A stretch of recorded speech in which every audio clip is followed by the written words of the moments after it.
Hoy con nosotros Omar Chejade, ex vicepresidente de la República, ex parlamentario, hoy en Alianza para el Progreso, pero, como se los habíamos dicho en el bloque anterior, la persona que se encargó de ver todo el tema de la extradición del expresidente de la República, Alberto Fujimori, que terminó con su traslado a nuestro país, un juicio que todos vimos y con una sentencia en contra de él.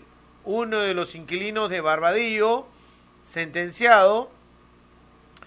Ahora Pedro Castillo, detenido con prisión preventiva, en proceso de investigación para acusación, y proceso que seguramente tendrá una o varias sentencias, porque hay varios casos que se le investiga, y a la espera de la llegada de Alejandro Toledo, que debiera estar en las próximas semanas en nuestro país tiene tres casos según ha explicado la fiscalía. Uno de ellos es por el que viene a nuestro país. Se dice que todas las investigaciones son sólidas, contundentes en contra de él, por eso se ha aceptado la extradición hacia nuestro país. Y justamente con la experiencia que tiene Omar, queremos que nos cuente un poco cómo es este proceso a partir de esta etapa, desde que Estados Unidos, que debe ser, tener algunas diferencias y también similitudes con Chile, de cómo se realizan los procesos de extradición. Omar, un abrazo desde Tacna, gracias por acompañarnos. Conocida la noticia, y en el ámbito legal te lo pregunto, ¿cómo debería ser el proceso de extradición que vamos a ver los peruanos de Alejandro Toledo? Bienvenido a Radio 1. Buenos días, Fernando. Muchas gracias por la invitación. Mira, el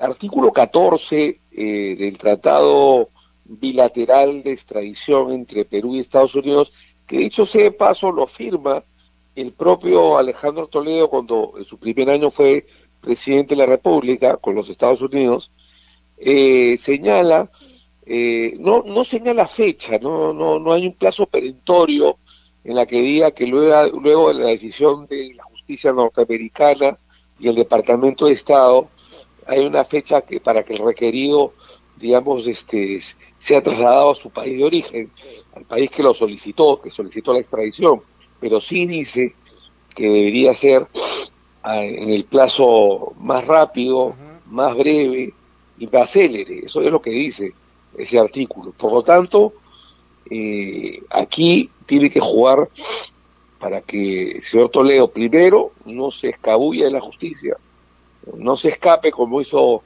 César Inostroza en España.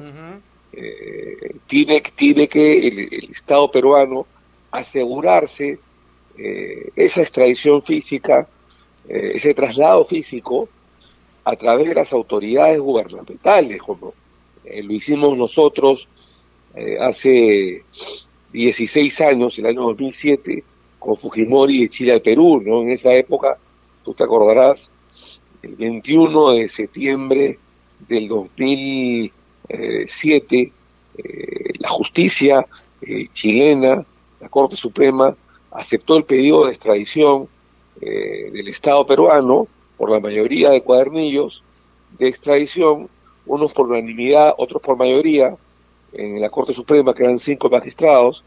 Inmediatamente el gobierno chileno aceptó esa extradición, que además había tenido luz verde en la Corte Suprema de Chile, porque prácticamente la mayoría de tratados internacionales, bilaterales que firma el Perú, tienen doble naturaleza, la primera jurídica, judicial, y la segunda política, es decir, luego que el Poder Judicial acepta el pedido de extradición, tiene que aceptar también el Ejecutivo o el gobierno de ese país.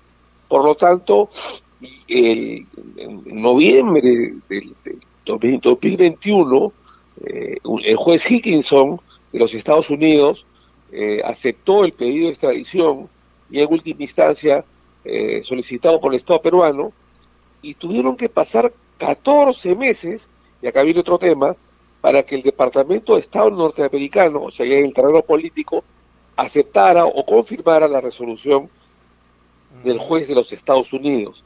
Entonces, lo que tendría que pasar para que esto sea rápido es que el gobierno peruano envíe a una comitiva de alto nivel del gobierno peruano, que puede ser la canciller Ana María Yervasi, su vicecanciller, o el ministro de Justicia, o el primero Tarola, se me ocurre en este momento, o uno de ellos por lo menos, para que viaje a los Estados Unidos y en coordinación con el Departamento de Estado y la Interpol de ese país pudiese trasladar sin ningún tipo de problemas y de manera pacífica a Alejandro Toledo, de manera pacífica, porque recordemos que una persona que se escapa, que se escabulle, que interpone una serie de recursos dilatorios, es una persona peligrosa que puede incluso desoír los mandatos judiciales y el Departamento de Estado. Entonces, ya el señor Toledo, tengo entendido, ha interpuesto un recurso de habeas corpus, un recurso dilatorio, para, digamos, anular dicha resolución, y que será visto, me parece, el 9 de marzo.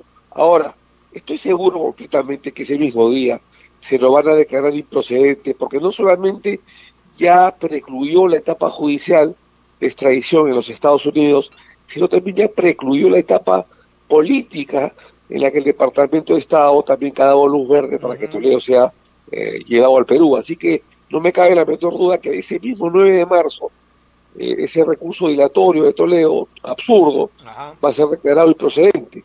Por eso digo, debería la señora Boluarte, como presidenta del Perú, enviar ya mañana pasado una comitiva de alto nivel que podría estar integrada por la canciller Ana María Yervasi y algún otro funcionario de alto nivel a los Estados Unidos, para acelerar y para asegurar el traslado físico de Toledo al Perú. Ya, ahora, ¿y podría presentar algún otro recurso? No, Ya no. ninguno. Ya. Ninguno. Ya terminó la etapa judicial, ya terminó la etapa política. Es más, ese recurso que ha presentado es absolutamente absurdo, irrito, y yo estoy seguro que ese mismo día el juez la causa lo va a declarar improcedente. Él reclama que no vio un debido proceso, cosa que es mentira,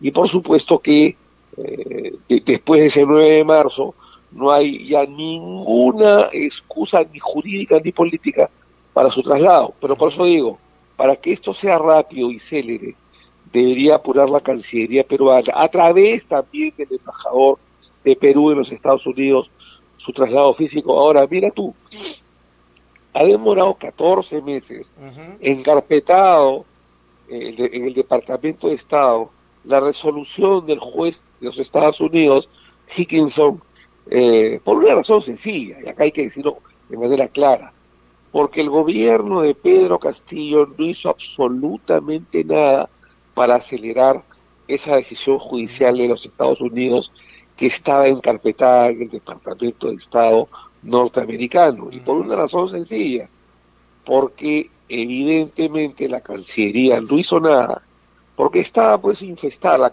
la Cancillería del presidente Castillo, o expresidente Castillo, está infestada de funcionarios que habían trabajado con Alejandro Toledo y que eran amiguísimos de Toledo, como Harold Forsyth, Manuel Rodríguez Cuadros, entre otros, que no hicieron nada para acelerar el trámite de extradición. Y obviamente Estados Unidos, si se da cuenta pues que al Estado peruano no le interesa la extradición, dejó ese expediente encarpetado en la última fila de la cola de tantos casos que tenía el Departamento de Estado norteamericano. Ahora, el 9 de marzo ya podría definirse calcularse las fechas de cuándo podría ser trasladado al país.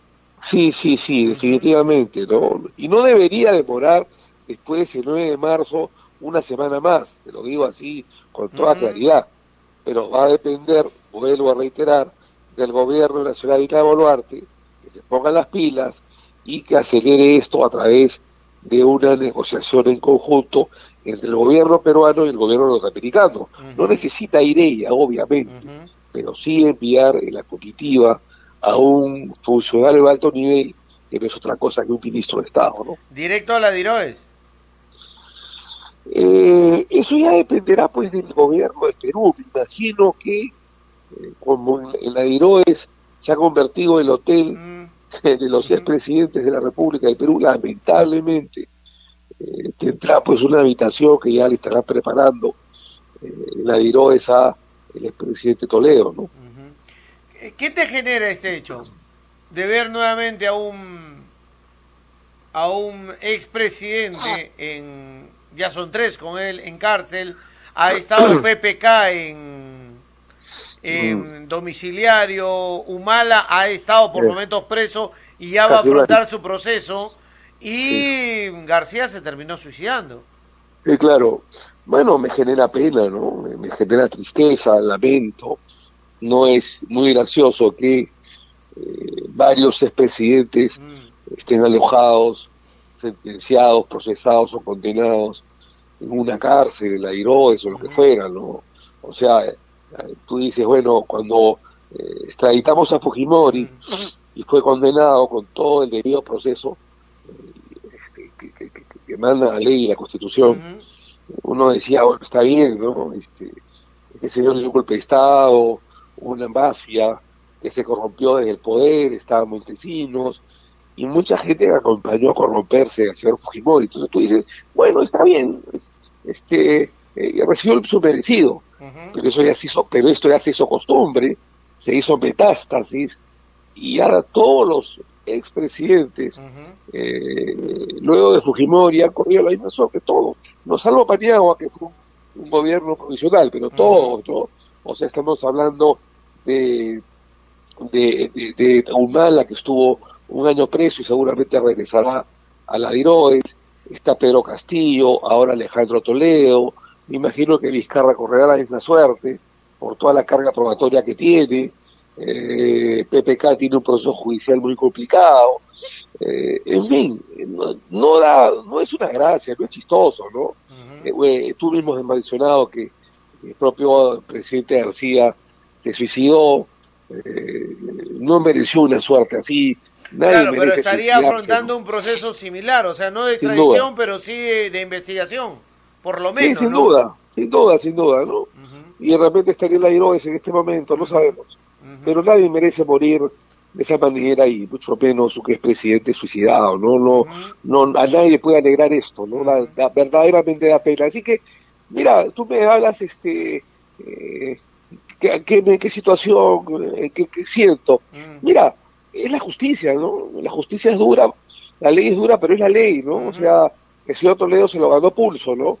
Y se lo merece, ¿no? Eso está fuera de discusión, pero ujú, da un sentimiento de pena, ¿no? Como abogado, como político, como ciudadano, ¿no? ujú. Peruano, que todos los expresidentes, o casi todos, estén presos o suicidados o con problemas judiciales o por volver a la cárcel. No es un sentimiento bonito, no es chistoso, no es gracioso.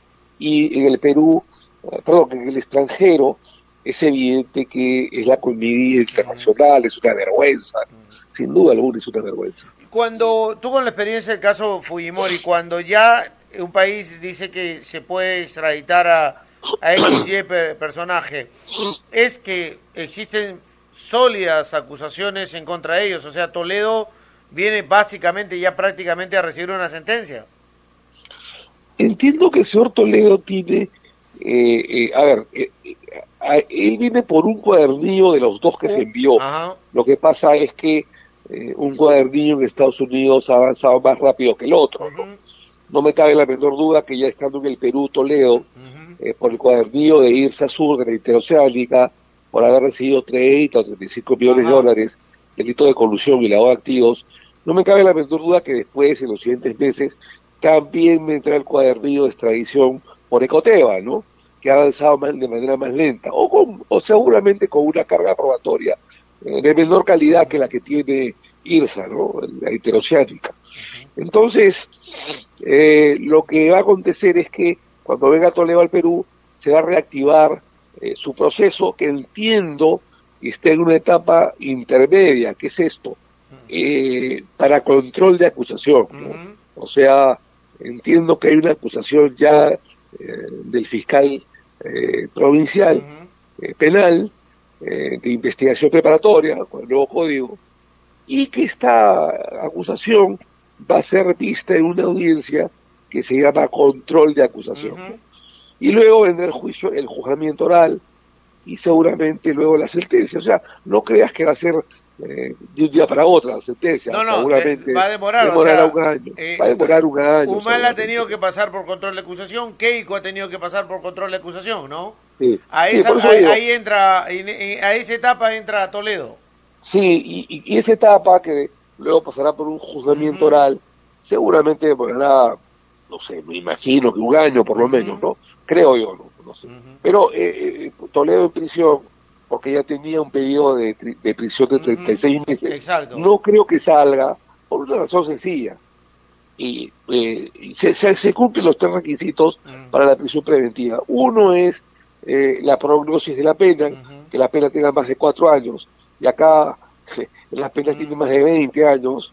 En segundo lugar, que haya indicios de responsabilidad penal, por lo menos altos, que entre el procesado y el delito, o sea, entre Toledo y el delito, y se ha individualizado a los autores, está plenamente, digamos, esa posibilidad, digamos, probada.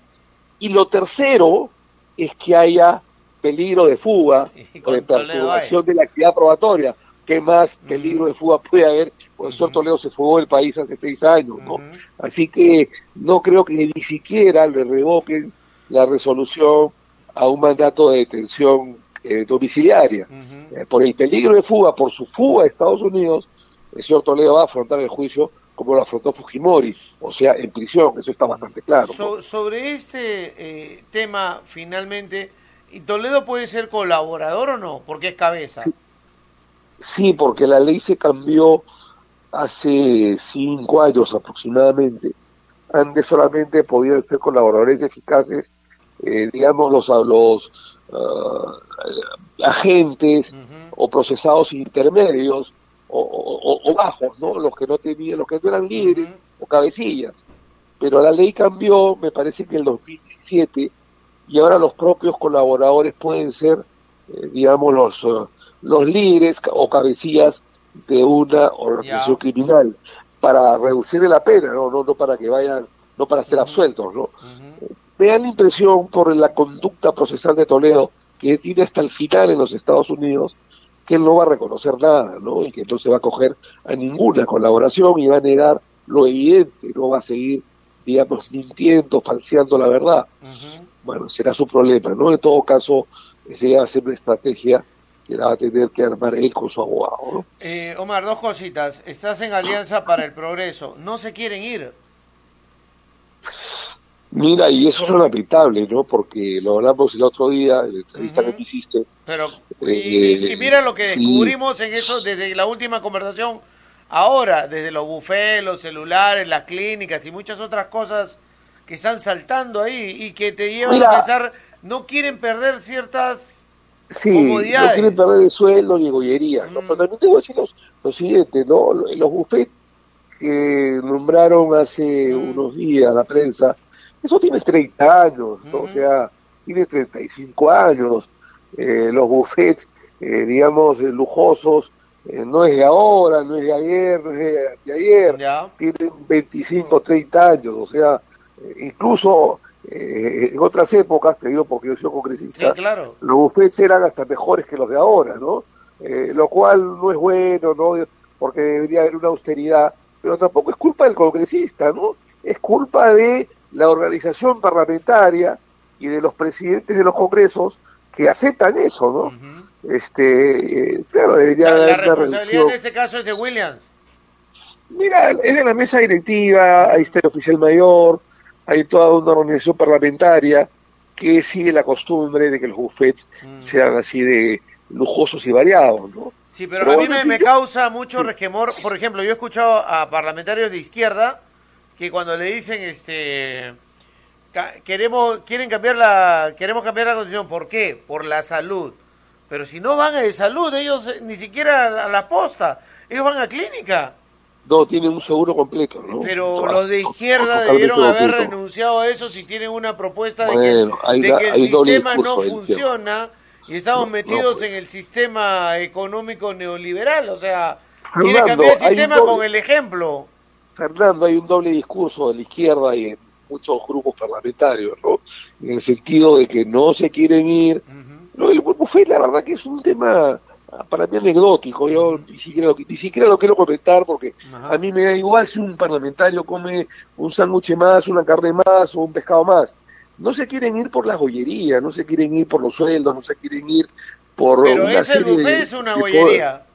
Sí, sin duda, pero digamos, es un tema que puede ser hasta anecdótico, el tema de la comida, ¿no? No se quieren ir por muchas cosas más importantes que esas, ¿no? Ya, ¿No? El las normas poder, que los sacan, las sueldos, las normas que normas, sacan, lo que acuerdan etcétera. debajo de la Así mesa. es, por supuesto. Entonces, y no quieren perder poder ni gollerías. Entonces, hay un doble discurso, y es evidente que están jugando a no irse, ¿no?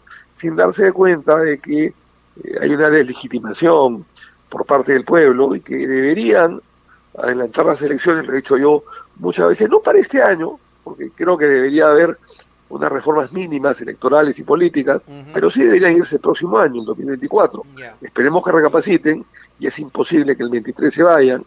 En buena hora que no se vayan el 23, lo he manifestado Ujú. en muchas oportunidades, creo que el 24, el próximo año, es la fecha ideal para que hayan elecciones generales, ¿no? ¿Y le crees a Fuerza Popular de que se haya sensibilizado con el 2023 cuando desarchivó la elección del 2024? Esa fue una estupidez que hizo Fuerza Popular y Nando Guerra García, una barbaridad. Lo dije ayer en un canal de televisión y lo dije en otro canal hace un par de días o en la semana anterior. Si ya se había avanzado, Fernando, Ujú, amigos de Radio 1 de Tacna, si ya se había avanzado en una primera legislatura con 92 votos a favor, el adelanto de elecciones para abril del 24, ujú, ¿cómo diantres, por el amor de Dios, vas a reconsiderar lo que habías ganado, lo que habías avanzado? Era casi imposible que los 92 o 93 congresistas que habían votado a favor de la elección, del adelanto de elecciones para abril del 24, se tiren para atrás. Había una posibilidad, por supuesto, ujú. que algunos, pero era complicado porque no tenían ningún motivo para retractarse de su votación inicial. Pero lo que hizo el señor Nando Guerra García fue infame, porque primero no consultó a las demás bancadas. Y en segundo lugar, le dio pábulo a los que los congresistas se tiraran para atrás y se retractaran diciendo no, la fecha era 24 y no 23. Mira, es como que a nosotros que nos gusta el fútbol o el deporte, es como que si tú estás ganando, termina el primer tiempo y estás ganando 2-0, no vas a ir donde el árbitro pues a que anules el partido y jugar otro partido para que comience 0-0, ¿no? O sea, fue una barbaridad, y mucho menos porque el señor Nano Guerra García ni siquiera consultó a los voceros de las demás bancadas para reconsiderar lo que ya se había ganado. Así que si hay un responsable en todo esto es Fuerza Popular, y si hay un responsable directo es el señor Nano Guerra García como presidente de la Comisión de Constitución, que el día de hoy ha hecho de que volvamos a foja cero, porque mira, el presidente Williams, después de esa votación de los 92 votos en la primera legislatura, adelantó las elecciones, perdón, adelantó la legislatura al 15 de febrero, iba a comenzar el 1 de marzo, y lo adelantó al 15 de febrero para que nadie se desanime. Y después de ese adelanto, sorpresivamente, oh maravilla, el señor Guerra García dice, no, adelantamos las elecciones al 2023, a este año, a octubre, reconsideramos lo que ya se ganó, volvemos a foja cero, arriesgó todo y perdió. Entonces, no creo que sea gratuito ese adelanto de elecciones, yo creo que Ya, pero ya Fuerza no vamos Popular al lo hizo. 2023, vamos al 2024, quizás, si no al 2026. Así es, lo perdió todo, ¿no? Es como cuando en una ruleta tú has ganado en un concurso, no sé, pues 100.000 soles, ¿no? Sí, pero a esa altura Y, yo pienso que ya lo hicieron a propósito. y claro, y el conductor te dice, vas a ganar medio millón de soles o te quedas con los 100.000, ¿no? Sabiendo que la siguiente pregunta es casi imposible de descifrar. Y tú dices, no, me voy al medio millón de soles. O sea, es una barbaridad, pero ¿sabes por qué se hizo, Fernando? ¿Por qué? Porque Fuerza Popular astutamente quería participar con los pocos partidos que habían quedado en la Para lista, que no entren más partidos. para que no entren más partidos políticos, porque en ese momento, o hasta el día de hoy, Mm. creo que hay 10 o 11 partidos políticos inscritos, entre ellos Fuerza Popular. Entonces, claro, si tú lo hacías en 2024, se iban a escribir 10, 12 o 14 partidos que estaban, digamos, en el partidor, ¿no? En casi por inscribirse. Pero si tú lo haces el 23 ya no le das tiempo, ¿no? Ya. Entonces, claro, para cerrar, digamos, el círculo y para no permitir que más partidos se inscriban, Fuerza Popular se le ocurre a través de Guerra García adelantar las elecciones al 23. Eso es todo. Eso es un acomodo, es una barbaridad. Y ese acomodo ha hecho de que retrocedamos a foja cero. Es evidentemente culpa del señor Guerra García y habrá que averiguar si Fuerza Popular le dio la orden o la instrucción a que haga esa barbaridad que nos mantiene en vilo nuevamente, ¿no? Por lo menos en el proceso no fue desautorizado, ¿no? De ninguna manera, y fueron varios fue días apoyado de más bien. discusión, sí, claro, Gracias. ante la sorpresa de muchas bancadas. Gracias, Omar, por acompañarnos. No, a ti las gracias, Muchas gracias. Fernando, Gracias. y muchos saludos a los amigos de Tacna. Un gusto conversar contigo.